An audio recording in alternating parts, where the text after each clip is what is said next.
Nothing. You can see. Time is not yet ripe.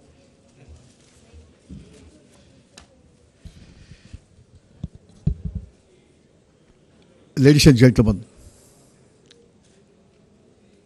forget about telemedicine. The first session immediately after lunch speaks volumes about your health and medicine first. When your body metabolism requires you to do something else, we are constrained to call you back to the room to share our thoughts. So I start on an apologetic note for violating your basic right to have a siesta immediately after lunch. And one thing that moves me is, I'm not going to make PowerPoint presentation because time is not yet ripe for making a PowerPoint presentation regarding legal regulation of telemedicine. I'll be raising only certain issues.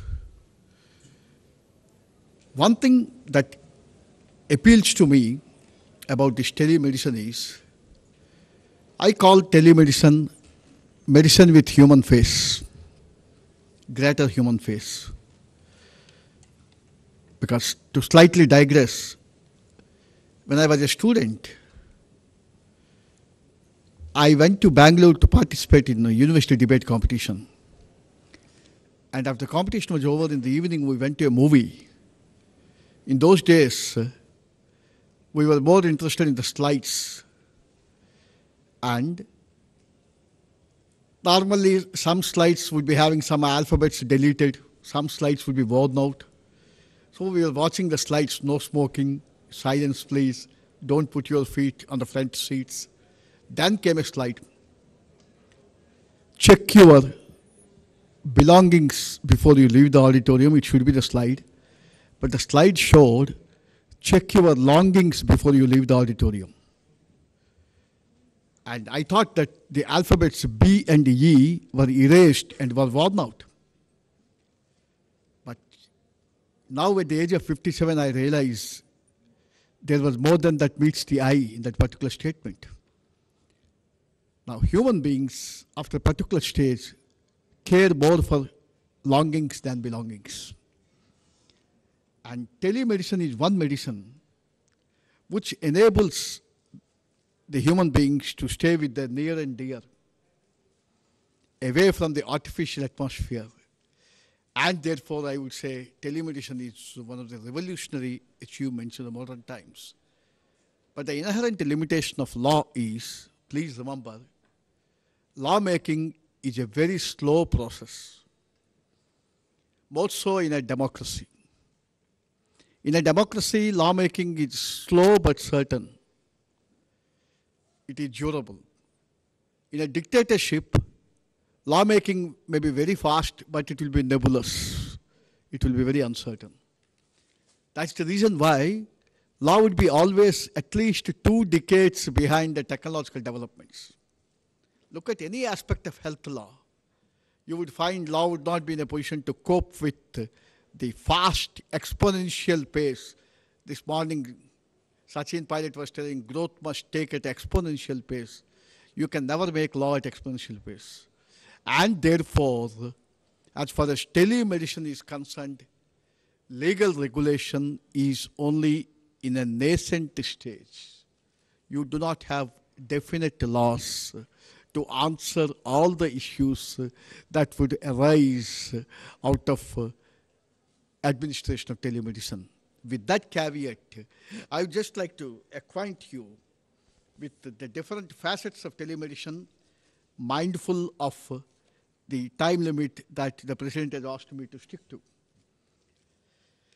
In India, there was no law existing on the issues raised by the use of information technology, much less telemedicine, up to 2003.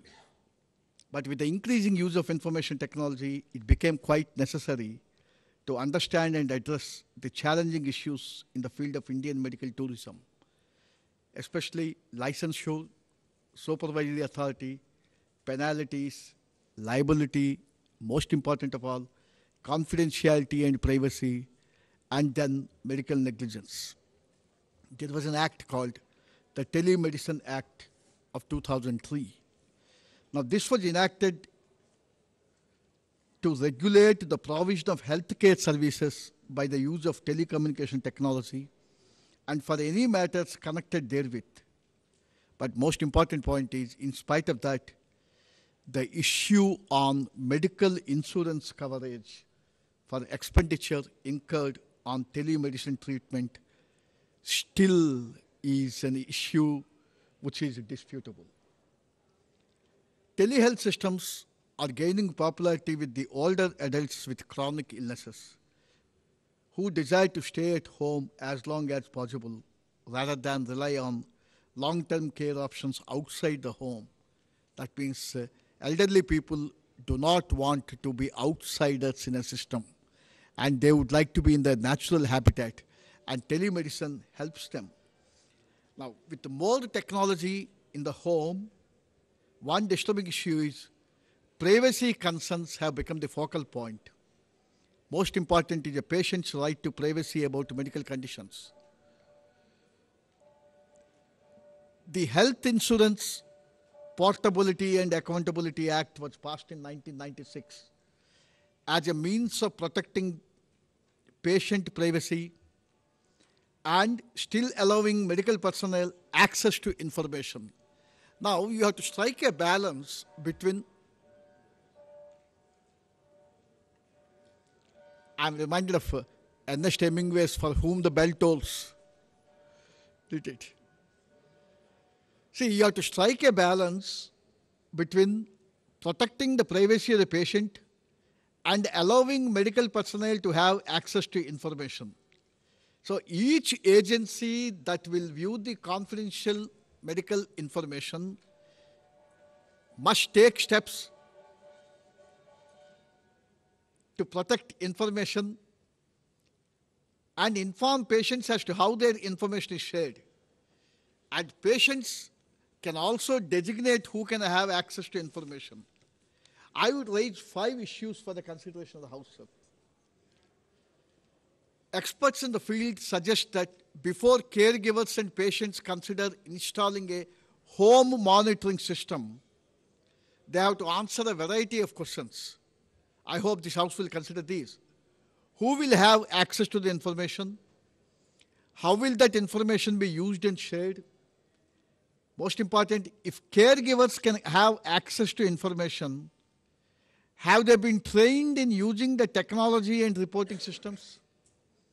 The next question is, what are some short-term goals that families expect to meet by installing a home monitoring system?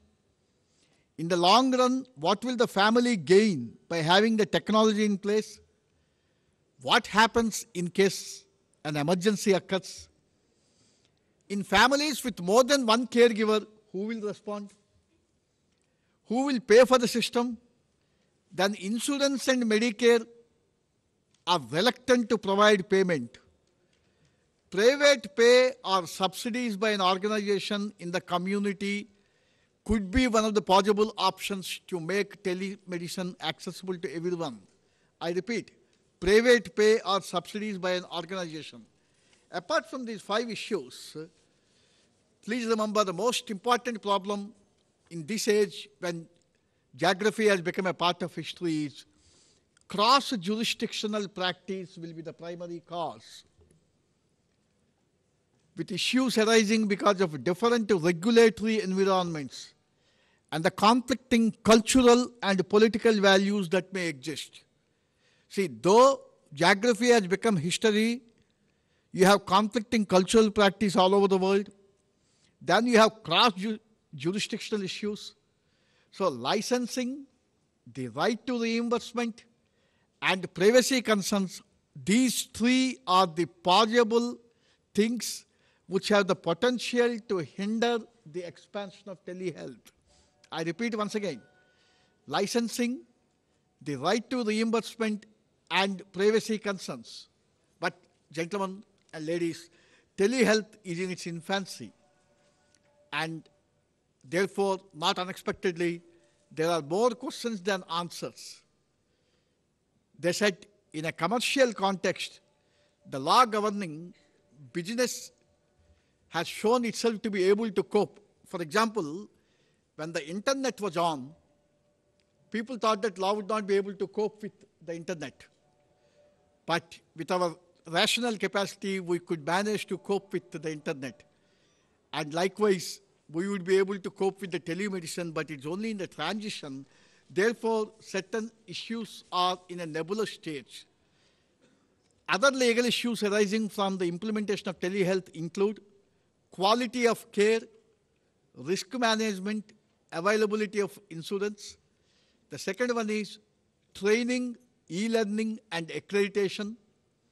Then the third one is physician and other licensed healthcare provider websites and the regulation of them. How are you going to regulate those websites? Healthcare commerce and the extent to which it needs to be regulated to ensure uniformity of quality. One more point I would like to tell you to say that we need not be pessimistic. If some of you have read that wonderful book by Mr. Ram Dorai, the TCS story, which was just released 1 month ago, he says in that book, in 1960s and 1970s, it was practically very difficult, if not impossible, for people like him to convince people to use computers. And there was no regulation.